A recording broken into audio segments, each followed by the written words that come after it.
welcome to Mooney Reads, and welcome to a vlog.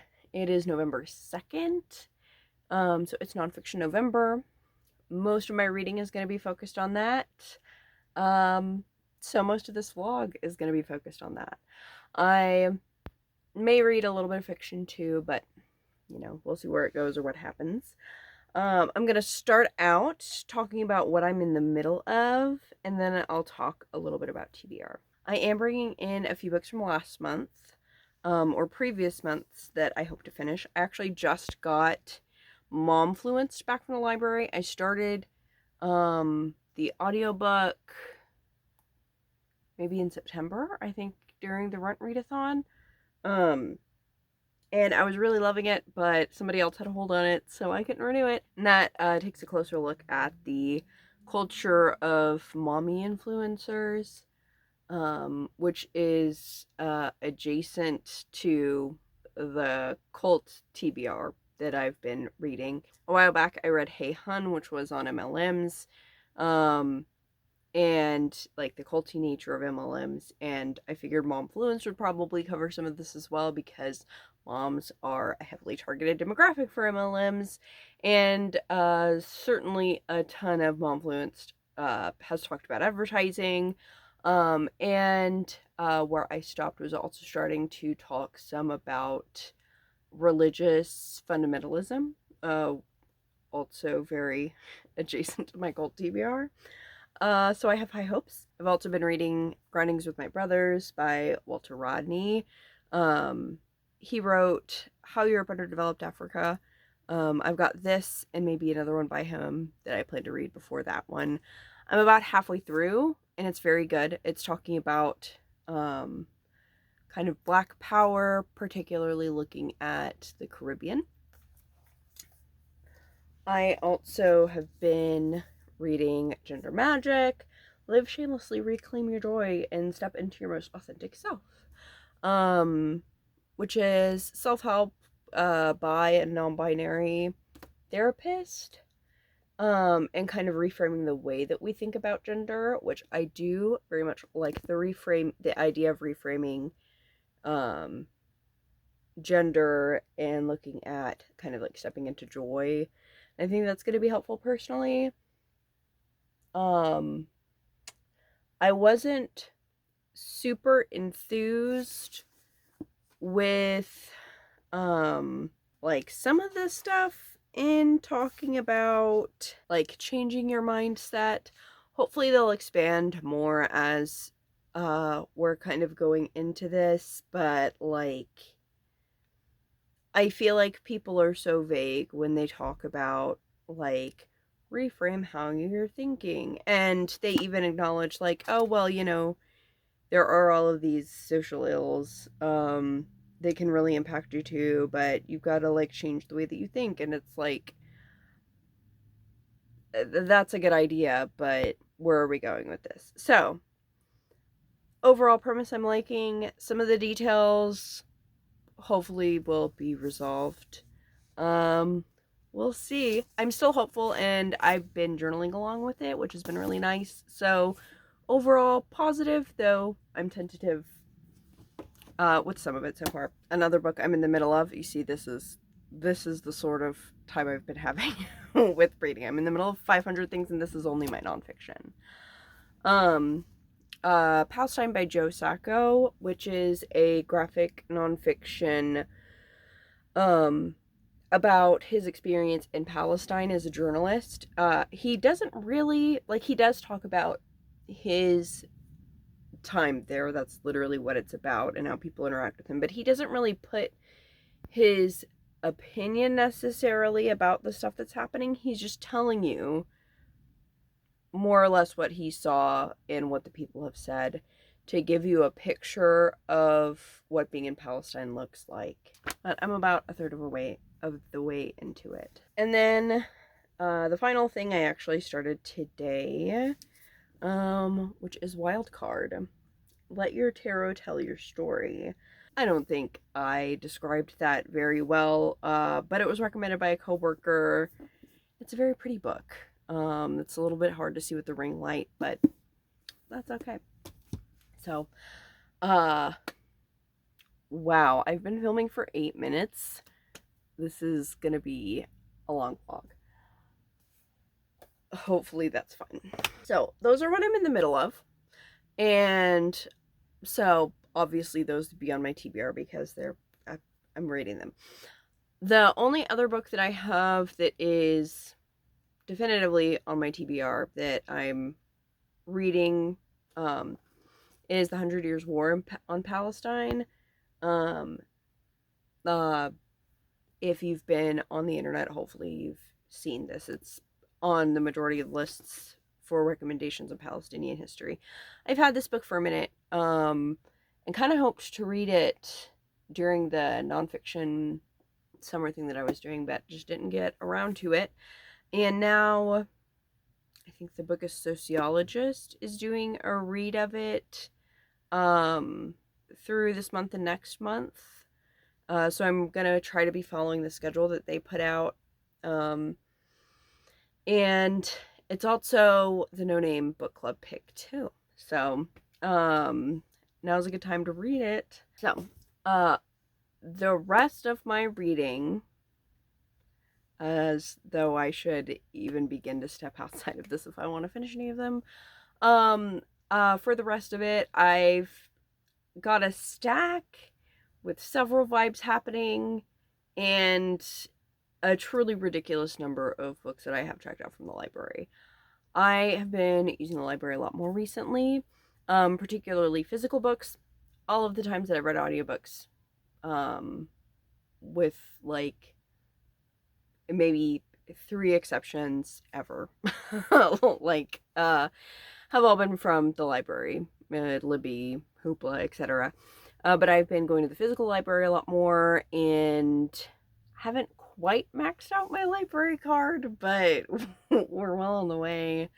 So I have a lot of books to pick from. So it should be interesting to see what I'll actually end up finishing this month. Reading has been everywhere. Brain has been everywhere. I haven't really done much in video format recently, like TikTok included, just because my brain has been, it's like I either talk for 100 years or say nothing. There's no good in between. Like I wanted to do a Rex video during the Rent Readathon. I actually have a vlog that I just haven't pieced together for the Rent Readathon. The vibes, I don't know, have just been weird. I don't even think I technically finished the vlog. So maybe this month's the vibe will shift, or maybe I'll just feel less weird about them being weird. That would be nice.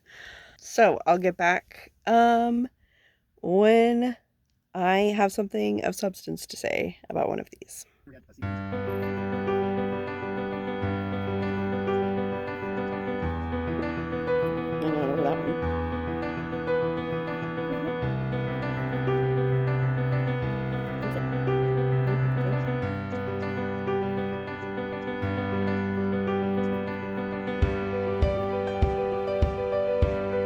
Alright, it's been a couple of days at this point. I haven't finished anything. I've been intermittently reading The 100 Years' War in Palestine and the Groundings with my brothers. I also started and stopped a fiction audiobook. I finally got in my hold on The Nanny, which looked like The Nanny, the show, inspired romance novel, but the girl had an OnlyFans, and that sounded fun. I love The Nanny, but I listened to one chapter and I just couldn't do it. I don't think I'm built for 95% of heterosexual romance books. It's just kind of how it is. But I have done a couple of things, including organizing some of my shelves, which I might show later, and went to the thrift store and got some books. It's always easy to buy like a gazillion books there because one of the thrift stores near us, almost all their books are 50 cents. So it's hard not to just buy everything. But I got Homegoing by Yaigasi, which I've heard a lot of people talk about, and I just haven't had the chance to read. And then everything else that I got was nonfiction. The Future of History, Howard Zinn, The Immortal Life of Henrietta Lacks, Under Attack, Fighting Back, Women and Welfare in the United States. Now, I have never heard of this one, but it looked interesting. It was published in 2000, so it will be looking, I suppose, at that period of time, and some of the,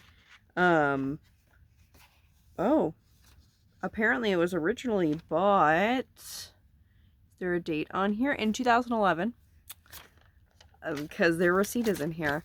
But this talks about the impact of welfare reform on women, and especially single mothers. I was thinking that it might be looking at a similar time frame or similar policy that The Promises I Can Keep by Catherine Eden and Maria Kafalis were looking at. I read this in grad school, so it's been a minute, but it was looking at basically single and married mothers and why they don't get married and why they are single mothers, why we kind of see this phenomena. But it also criticizes some of the kind of like defunding of welfare and how that hurt mothers. So I would assume that this would cover a similar thing, but I don't know. I've never done anything or heard anything about this, so we'll see. Hopefully it's good. I also got Lies My Teacher Told Me, and lastly, A Queer and Pleasant Danger by Kate Bornstein. So all of these are really good. I think I'm most excited about the Kate Bornstein book. She did Gender Outlaws, which is probably somewhere over here. But this is specifically her memoir.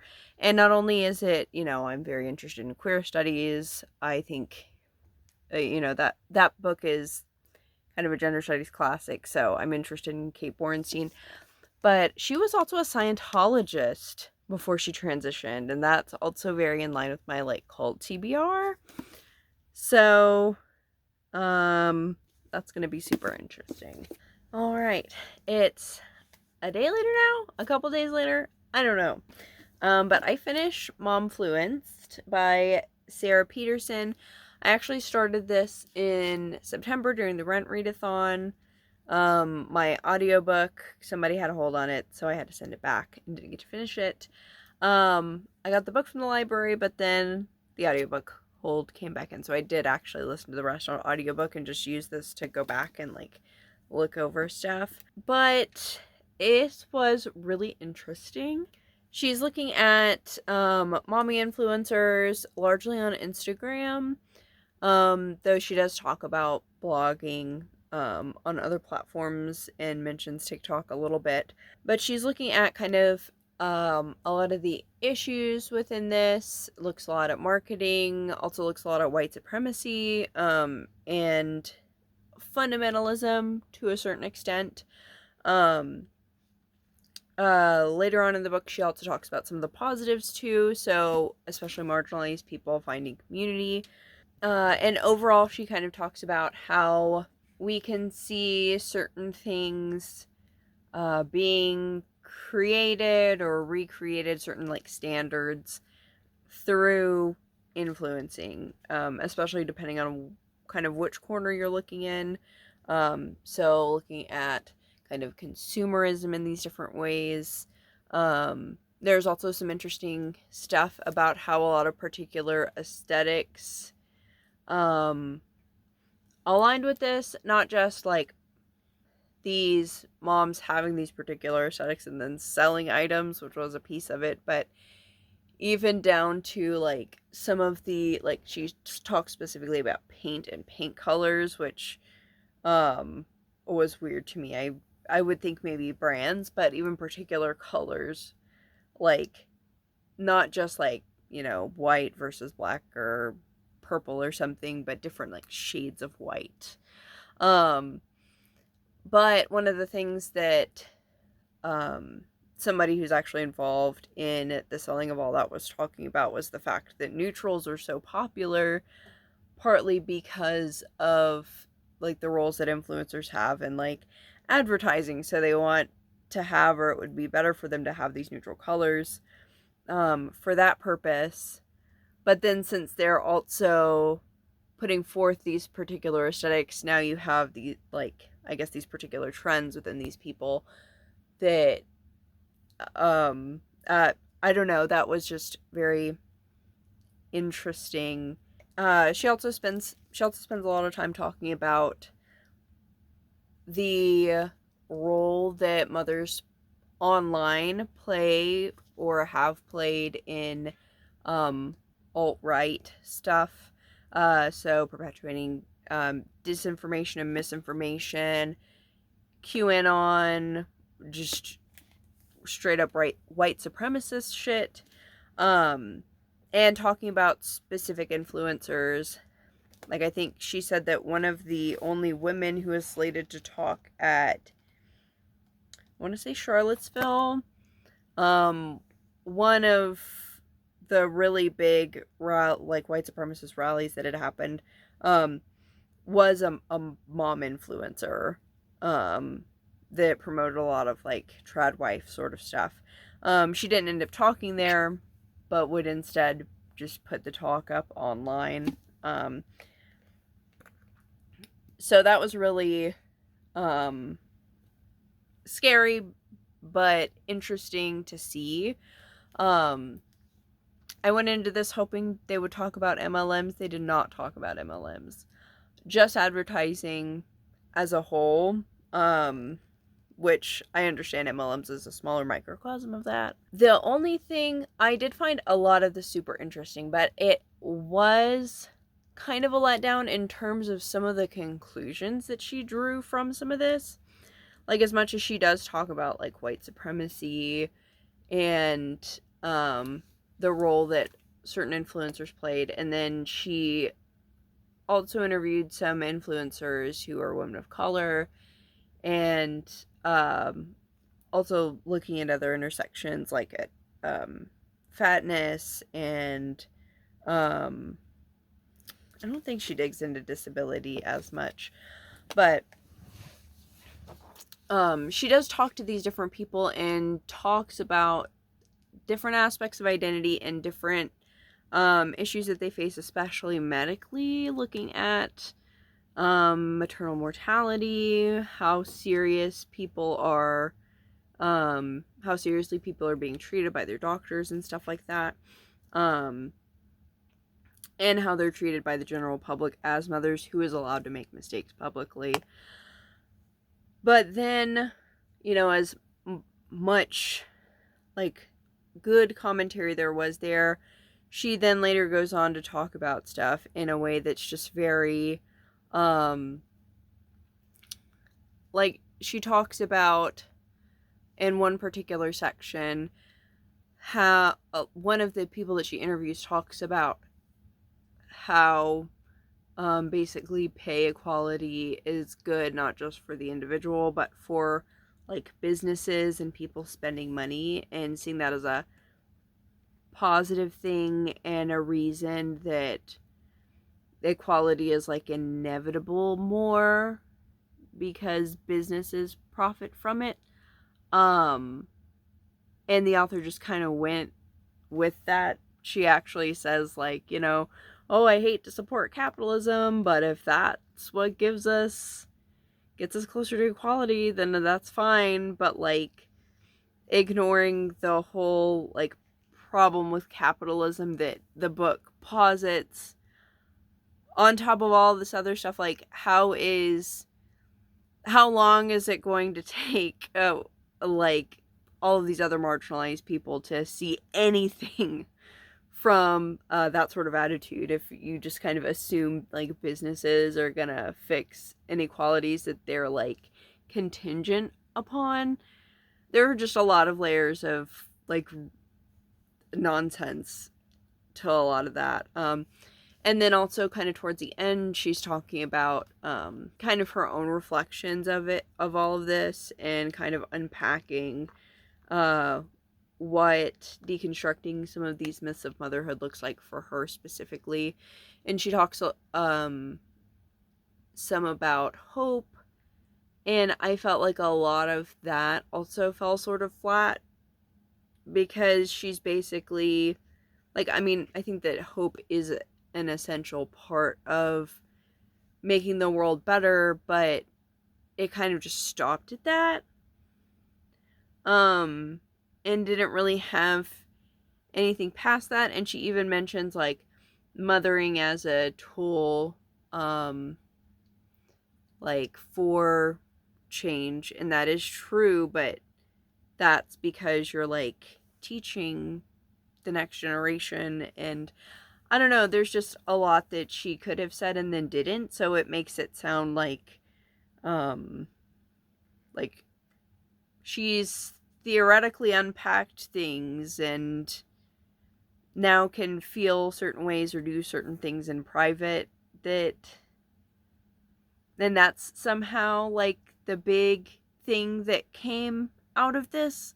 I don't know. It was a confusing thing to end with, and at the very end she talks about basically just unplugging and just spending time with her kids, which I can see as a positive for like some of it, but even throughout it she talks about how there are positives and negatives, and I don't think that she unplugged from Instagram permanently or anything. I think this was just a particular trip she was taking, but it was still a kind of, I don't know, the ending felt very empty, kind of, in a way. So that was unfortunate, because I feel like she did connect a lot of interesting points in the bulk of the book. I was really excited going into the book. I was really excited through the middle, and there was cool stuff that happened. But it does fall short, I think, in some of its conclusions. So if you're interested kind of in this phenomena and or like internet stuff, kind of like sociologically or whatever, socially, it's definitely a good book. It's got a lot of interesting things, and I'm really interested to see what she pulled from, because she does reference a lot of works that either I've heard of or that sound interesting. So definitely give it a go, but like with a grain of salt. But yeah, that's what I've been doing. I've also been crocheting, working on my book blanket, which it basically is to track what I've been reading, and I've been very behind on it. I'm almost through September now, but I ran out of purple that I need, so I'm gonna have to get more, but that is not all the way to the bottom. In this last little bit, I also attempted to make an ornament. It will have a hook on it later. This little baby sweater. She's a little lopsided, but I like it.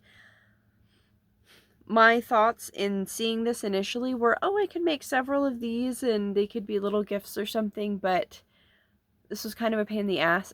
I will say I tried to make one of these last year and only got to like there. So the fact that I actually finished it is very good. I also went shopping again. Just a small little trip, because it had been a while since we visited that particular bookstore, and only got a few things. But I got Race Rebels by Robin D.G. Kelley, Madness, The Invention of an Idea by Michel Foucault, and I was very excited to see a signed copy of The Spirit Bears Its Teeth. I still need to read How It Followed With Us. I had plans to read his other book, and it didn't happen. But now I have his second book too, and that's really cool. That's a really cool little detail. I'll have to see if All Follows With Us has one of those. But this just gives me extra, I think, incentive to just read it, even though this month is mostly nonfiction, but that's fine.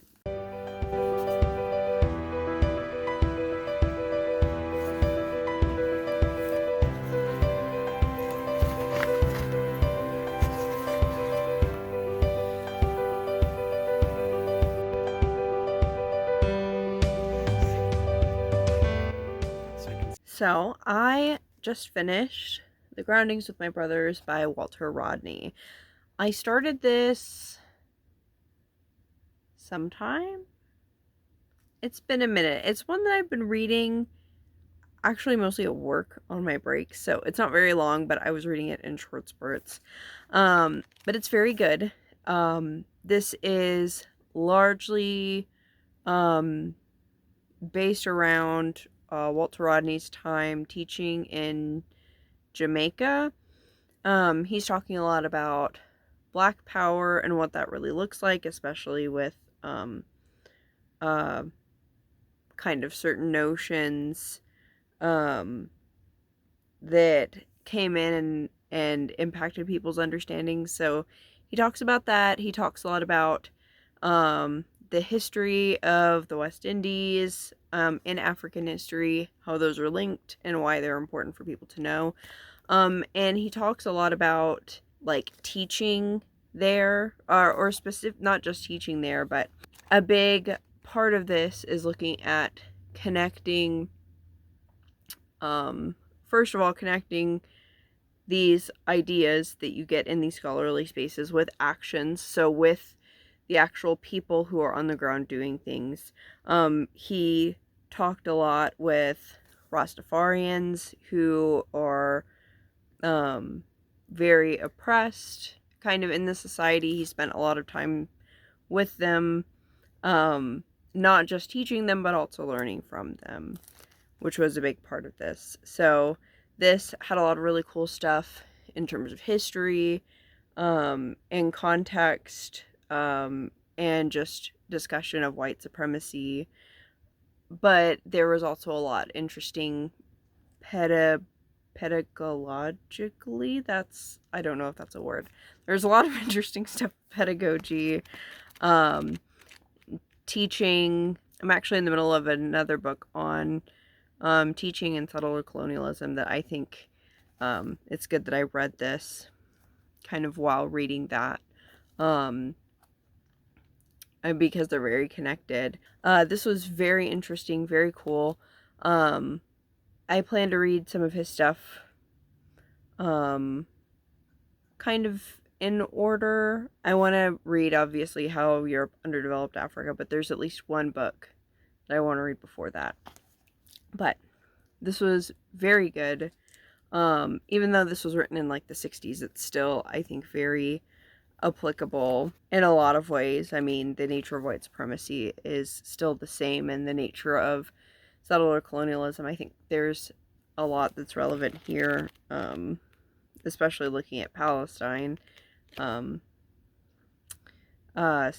that's something that's been on, I think, everybody's mind. But this was very good. Other things that I've been reading, I've working my way more through Joe Sacco's Palestine, and on a completely like different vibe, I'm also in the middle of Britney Spears' memoir. I'm listening to it on audiobook, and I kind of think that she should have had a co-author or a better editor. The content is interesting and I will finish it. Yeah, I think that's mostly it. I've been doing a lot of working. I did go to the library. Not that this vlog necessarily needs more hauls. I check out books from the library, like, excessively. I haven't had fewer than 40 books checked out from the library in the past, like, month, probably. Like, at a time. The cap is 50. So, certainly I'm not under no illusion that I'm going to read all of the things that I have checked out. This past time I actually didn't really get that many books. This is, so I have a whole shelf full of them, but the few that I got this past time, Dinosaur Sanctuary, Volume 1, it's a manga. I have heard, like, nothing about it. I just saw it in the bookstore and knew that it was something that I needed to look at because it just sounds cool, pretty much. So hopefully it's good. The Outside, Trans Non-Binary Comics. This is an anthology. I'm expecting probably a similar vibe to When I Was Me. The person who did the Magical Boy comics did this one. I've only read the first one of those, but this should be good. And then I also got Many Things Under a Rock, The Mysteries of Octopuses by David Scheel. And I already had another octopus book checked out from the library, but I checked this one out specifically because he was in a PBS documentary that I watched that I think I've actually turned in, so I can't show you. In this documentary, he's a, I guess, marine biologist. He works with octopuses, octopi. I feel like I saw where octopi isn't actually correct. Some sort of linguistic things that I'm not familiar enough with. It says octopuses on here and he's a professional, so I'm going to go with that. But he studies them, but he actually ends up keeping one in his living room. He gets this huge tank and is able to observe this octopus, interact with it. His daughter interacts with it. They like play together, and so they're looking at like the social behavior of this octopus. And they talked at length about that and just about how like weird octopuses are, like evolutionarily speaking. They're way further distantly related to any other kind of like intelligent life, and they came to so many different things in such a different way. And one of the big things they talked about was the fact that to have such a developed like, I guess, brain in general, but also like social, like, not just problem solving, but also certain like social things, you wouldn't expect that from something that, at least as far as humans have observed, live solitary for the most part, with some exceptions that they talk about in the documentary. And for creatures that live such a short period of time, the specific species of octopus that he was looking at lived for like a year, typically, just super short. But anyways, this is that guy's book, so that's why I got it, because I saw him with his octopus, and it was interesting in like learning about octopus sort of way, but it's also really cool to see people so like enthusiastic and everything. So hopefully this is good. Hopefully I'll be able to read some of it. I've also been getting movies from the library, which I haven't really talked about just because it's a book channel, but I mean, I watched that octopus documentary, and like it's just like there's a lot of PBS at our library, so this about animal photography that was interesting. Also one on Keith Haring I watched recently, so if I pick up a book about him, that will probably be why. That was pretty cool. But I picked up a couple more when I was at the library this past time. These I've had out for a minute. But I got a PBS documentary on Jim Henson, who did like The Muppets, Labyrinth, The Dark Crystal, etc. And The Mystery of Edgar Allan Poe, 1994, Annie. No idea if it's going to be any good. But it was relatively interesting, and it's the library, so it's free.